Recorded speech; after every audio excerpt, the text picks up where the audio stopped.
שלום לכולם, אני רוצה להראות לכם מכונה שתכננו ובנינו, מכונה ללחצנות צירים שמתחברת על גבי מחתה ללחצנות צירים.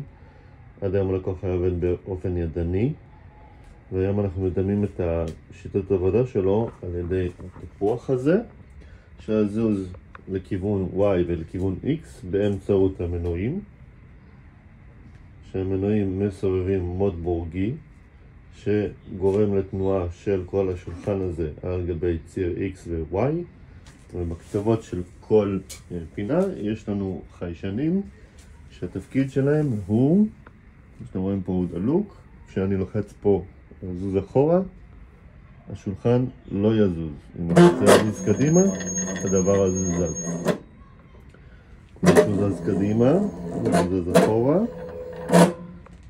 הוא זז שמאלה וזז ימינה. אם יש לכם שאלות אתם מוזמנים לשלוח לי בתגובות. תודה רבה שצפיתם.